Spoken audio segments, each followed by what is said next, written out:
भंजनगढ़ TPS ओटीएल office रे petrol ढाली कर्मचारी आत्माहुति उद्यम। गंजाम जिला भंजनगढ़ टीपीएस ओटीएल कार्यालय भितर बुधवार जड़े अस्थायी कर्मचारी देहरे पेट्रोल ढाली आत्माहुति उद्यम करिसेंती।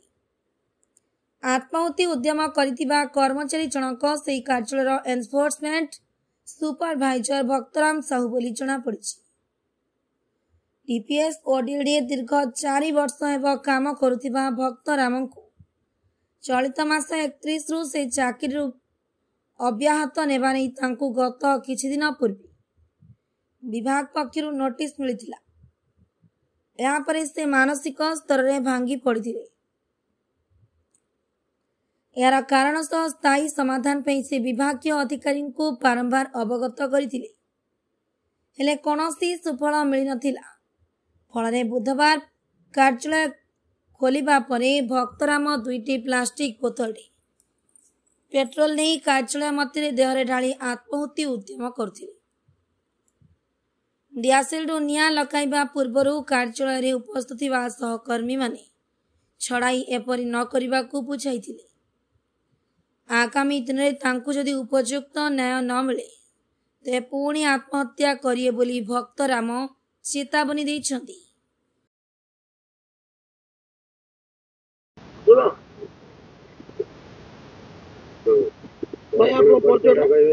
Bhaktram Sahu enforcement supervisor TPS. कौन कहबे कौन असुविधा है आपन राजी एठी? हमें 4 वर्ष हला काम करी आछो 2021 टीपीएस एनफोर्समेंट रे।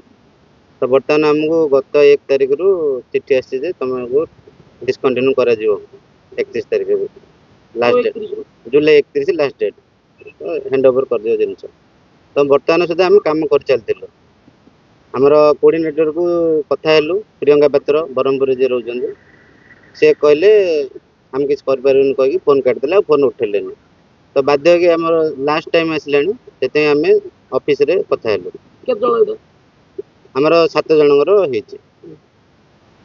हले कोन का जणैले पत्र करा आगो हम कोऑर्डिनेटर जणैलु हमर एजेंसी रो जे। तो से सेते गुरुत्वपूर्ण ये देले प्रियंका पात्र बरमपुर अमने एसोसिएट।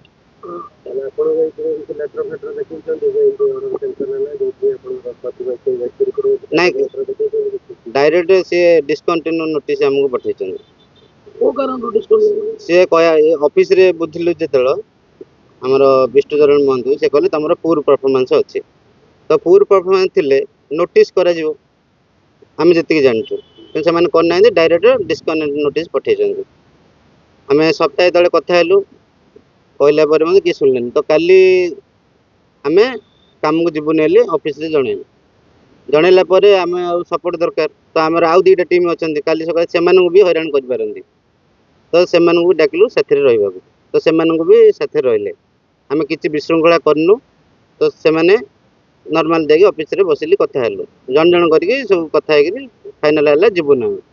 तो ए भीतर कोन करती संध्या आलु हम नारे केस देइचंदी जे हमें भंजनगर पुलिस रे हम 2 जनगर ना केस देइचंदी। हमें गाड़ी अटकेलु हमर जो ड्यूटी गाड़ी बोलेरो ताबरे शैलेंद्र सिंह प्रेशर रे हेइ जे बोली कहले हमर एइटर इंचार्ज किछि इन्वॉल्व नै। शैलेंद्र सिंह से ऑपरेट करते हमको डायरेक्ट चंद्रकांत जेना। ताबरे हमें जतल जानु जे हम पुलिस स्टेशन डाकिले हमको मते डाकिले। तो सेटा हमको जबरदस्ती अंडरटेकिंग लिखेले जे हम आगु इन करूनु लिखिले अब मु बाध्य कि लिखियो पड़ला कना मोर त के नै सेठी। ताबरे मु मानसिक निर्यातित हेली। तो बाध्य कि मु काली राति जग हैरान होई जे। तो ये अपमानित जनता जीवन बचाऊ चाहूँ एते मु आज मरिया आत्माहुति दउछे ऑफिस रे एनफोर्समेंट ऑफिस भीतर समस्त आगे पेट्रोल पके निजो हाँ बर्तमान मो साथी मैंने बंचे देइछन्ती किंतु किछि समाधान न हले आगु को मु आउथरे ए ऑफिस रे हबो देर पके मुंडरे ढाली गेलियो एनफोर्समेंट भीतर ऑफिस ଭଞ୍ଜନଗର ଆପଣ ଢାଲା ଅନ୍ୟ ଷ୍ଟାଫ୍ ନଥିଲେ?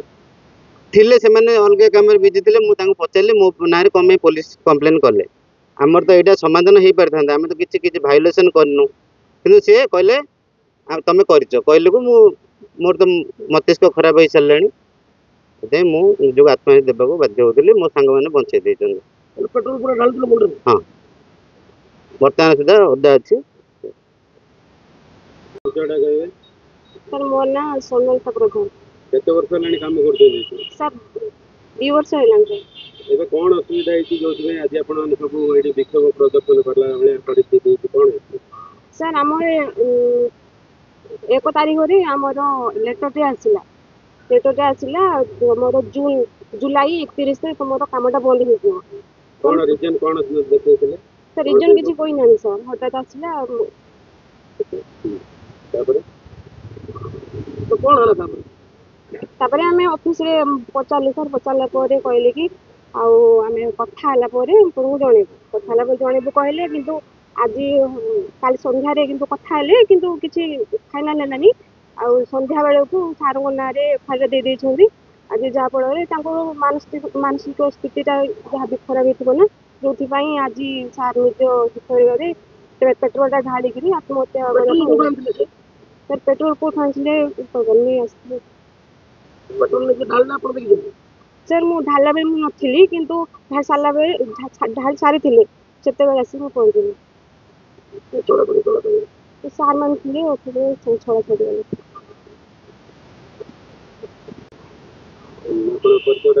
ମୋ ନାଁ ହରପ୍ରସାଦ ବିଶୋଇ। ମୁଁ ଏଠି କାର୍ଯ୍ୟରତ ଅଛି ଆମର ଡିଭିଜନ ଅଫିସରେ। ଆଜି 12 ବର୍ଷ ହେଲା ଭଞ୍ଜନଗର ଡିଭିଜନ ଅଫିସରେ ଇଲେକ୍ଟ୍ରିକ ଡିପାର୍ଟମେଣ୍ଟରେ।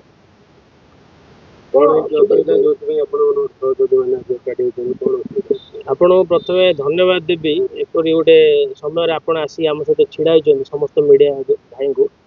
ବଡ଼ ଦୁଃଖଦ ବିଷୟ, ଆଜିକି 4 ବର୍ଷ ହେଇଗଲା ଟାଟା ପାୱାର ଆସିବାର। ଏ ଯେଉଁ ଭାଇ ଛିଡ଼ା ହେଇଛନ୍ତି, ଏ ସୁପରଭାଇଜର ଅଛନ୍ତି, ମାନେ ଗୋଟେ 7 ଜଣଙ୍କୁ ଆଜିକି ମାସେ କି 15 ଦିନ ତଳେ ଗୋଟେ ନୋଟିସ୍ ଦେଲେ ଆଗ ଏଜେନ୍ସି। ଏଇଟା ସବୁ ବିଏ ଦ୍ୱାରା ପରିଚାଳିତ ଏଜେନ୍ସି ଯିଏ ଅଛି, ଏଜେନ୍ସି ଗୋଟେ ନୋଟିସ୍ ଦେଲେ ଯେ ତମେ ଟର୍ମିନେସନ୍ ସବୁ ହବ। ତମର ବାହାନା ଦେଖେଇଲେ ଯେ ତମର ପୁଅର ପରଫର୍ମାନ୍ସ ଇଏ ସିଏ, କିନ୍ତୁ କିଛି ନାହିଁ ଆଜ୍ଞା। ଏମାନଙ୍କୁ 4 ବର୍ଷ ହେଇଗଲା ଆଙ୍କ ମନ ଇଚ୍ଛା ପିଲାମାନଙ୍କୁ କାଢ଼ିବେ। ଯଦି ତମ ପିଲାମାନଙ୍କୁ କାଢ଼ିବାର ଇଚ୍ଛା, ତାହେଲେ ରଖୁଥିଲ କ'ଣ ପାଇଁ ଏତେ ପିଲାକୁ? ଏବେ ତାଙ୍କର 4 ବର୍ଷ କିଏ ଫେରେଇବ? କାଲି ମୁଁ କଥା ହେଇଥିଲି ତାଙ୍କର ହେଡ୍ ସହିତ। ମୁଁ କାଲି ସନ୍ଧ୍ୟାବେଳୁ କହିଲା ପରେ କଥା ହେଇଥିଲି, ଯେଉଁ ଶୈଳେନ୍ଦ୍ର ସିଂ ସାର୍ ଯିଏ ଅଛନ୍ତି ତାଙ୍କ ସହିତ କଥା ହେଲି, ଏଣ୍ଟର ଏନଫୋର୍ସମେଣ୍ଟର ହେଡ୍ ସହିତ। ସିଏ କହିଲେ ଆମର ଯେତେବେଳେ ରିକ୍ୱାରମେଣ୍ଟ ହେବ ଆଉଥରେ ଆମେ ରଖୁ। ମାନେ କ'ଣ ଖେଳ ଘର ପିଲାମାନଙ୍କୁ? ଏଇଟା ଆଉ ଶୁଣିବା କଥା ଆଜ୍ଞା? ଏଇଟା କିଏ ମଧ୍ୟ ଶୁଣିବାର ନାହିଁ। ଯାହାର ଯଦି ସଂଗଠନ ନାହିଁ କି କିଏ ନାହିଁ, ତାହାର କିଏ ହେଲେ କଥା ଶୁଣିବାର ନାହିଁ। ଆଜି ଟାଟା ପାୱାର ଅବସ୍ଥା ହିଁ ନେଇଗଲାଣି। ଏଠି ସମସ୍ତେ ଶୋଷିତ। ଏଠି ରେଗୁଲାର କର୍ମଚାରୀ ଶୋଷିତ, ବିଏ କର୍ମଚାରୀ ଶୋଷିତ, ସମସ୍ତେ ଶୋଷିତ। ଏପରି ପରିସ୍ଥିତିରେ ସେ ଭାଇ ଯଦି କାହା କଥା ନ ଶୁଣିଲେ, ତାଙ୍କ କଥା କିଏ ନ ଶୁଣିଲେ, ଆହୁରି ଓଲଟା ତାଙ୍କ ନାଁରେ ଯାଇକିରି ଗାଡ଼ିକି ଅଟକେଇଛି ବୋଲି କହିକି ତାଙ୍କ ନାଁରେ କେସ୍ ଦିଆହେଲା। ତ ସିଏ କ'ଣ କରିବେ? ଜଣଙ୍କର ମସ୍ତିଷ୍କକୁ, ବ୍ରେନ୍କୁ ଯଦି କିଛି ପହଞ୍ଚିଲା ଆଘାତ, ସେ ନିଶ୍ଚିତ ଭାବରେ ସୁଇସାଇଡ୍ କରିବେ। ସେ ସୁଇସାଇଡ୍ କରିବା ଯାଇଥିଲେ, ଭାଗ୍ୟବଶତଃ ଆମ ଭାଇମାନେ ସେଠି ଥିଲେ, ତାଙ୍କୁ ବଞ୍ଚେଇ ଦେଲେ। ପେଟ୍ରୋଲ ନିଜେ ପକେଇଦେଲେ, ନିଆଁ ଲଗେଇବାକୁ ଯାଉଥିଲେ ଦିଆସିଲି, ବଞ୍ଚେଇ ଦେଲେ। ଯଦି ୟାର ସମାଧାନ ନ ହୁଏ, ଆଗାମୀ ଦିନରେ ଏଇଟା ଖାଲି ଭଞ୍ଜନଗର ଡିଭିଜନ ବେଲ୍ ନାହିଁ କି ଏନଫୋର୍ସମେଣ୍ଟ ନାହିଁ, ଏଣ୍ଟର ସାଉଥ ଜୋନ୍ ନାହିଁ, ସାରା ଓଡ଼ିଶାରେ ମଧ୍ୟ ପ୍ରୋବ୍ଲେମ୍ ହେବ। ଆଉ ଏଥିପାଇଁ ଟାଟା ପାୱାର ମ୍ୟାନେଜମେଣ୍ଟ ହିଁ ଦାୟୀ ରହିବ। ଭଞ୍ଜନଗରରେ ଆପଣଙ୍କର କିଏ ଅଧିକାରୀ ଅଛନ୍ତି? ଏଠାରେ ଅଧିକାରୀ ଅଛନ୍ତି, ଏଠି 2-3 ଜଣ ଅଧିକାରୀ ଅଛନ୍ତି। ତାଙ୍କର ନିଜର ଗୋଟେ ଜଣେ ଅଧିକାରୀ ଅଛନ୍ତି, ଭିଓ ଅଛନ୍ତି, vigilance executive engineer Jena sir ଅଛନ୍ତି। ସିଏ ପୁରା ବିଷୟ ଏବେ ନାହିଁ, ଯେବେଠୁ ତାଙ୍କୁ ନୋଟିସ୍ ଦିଆହେଲା ସେବେଠୁ ଜାଣିଛନ୍ତି। ସିଏ ପୁରା ନାଁ ହେଲା, ତାଙ୍କ ନାଁ ଚନ୍ଦ୍ରକାନ୍ତ ଜେନା ସାର୍। ସିଏ ସବୁ ଜାଣିଛନ୍ତି। ତାଙ୍କର ଅଫିସର ମଧ୍ୟ 2-3 ଜଣ ସେଇଠି ଅଛନ୍ତି।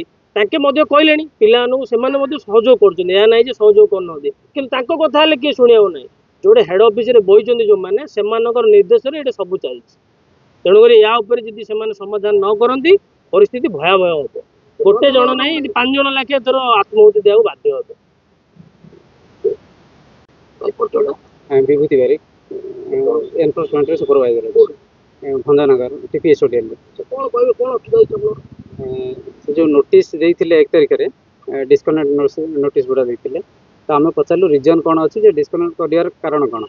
ତ ସିଏ କିଛି କହିଲେନି, ଡାଇରେକ୍ଟ କହିଲେ ନାଇଁ ତମେ 31 ତାରିଖରେ ତମେ ବାହାରିବ, ଏଇ ଜୁଲାଇ 31।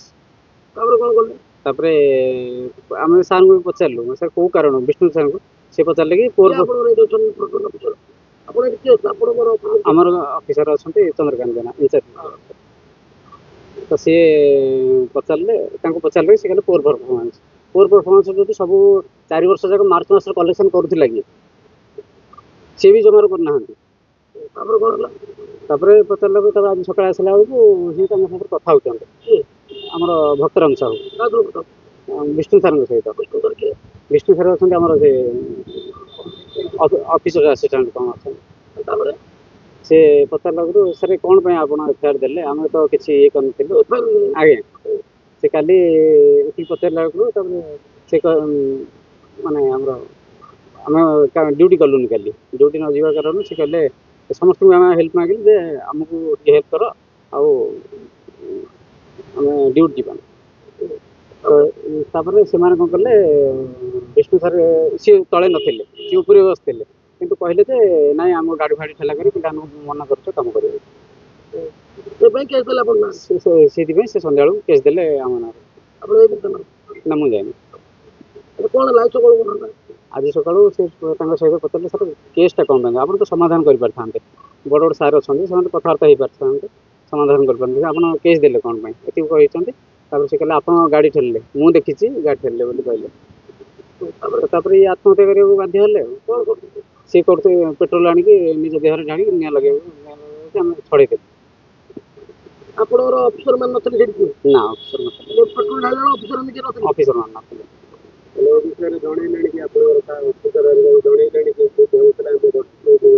ଆଜ୍ଞା ଆଜ୍ଞା ସାର୍ ମାନଙ୍କୁ କହିଲୁ ହାୟର ଅଥରିଟି ସେମାନେ କଥା ହେଉଛନ୍ତି, କିଛି କହିନାହାନ୍ତି। ଚାହୁଁଛୁ ଯେ ଯେଉଁ ଅର୍ଡ଼ରଟା କରିଛନ୍ତି କ୍ୟାନସଲ୍ ଅର୍ଡ଼ରଟା ତାକୁ କ୍ୟାନସଲ୍ କରିବେ, ଆଉ ଏଫଆଇଆରଟା ୱିଡ୍ରଲ୍ କରିବେ, ପ୍ଲସ୍ ଯେମିତି କାମ ଚାଲିଥିବ ସେମିତି କରିବେ।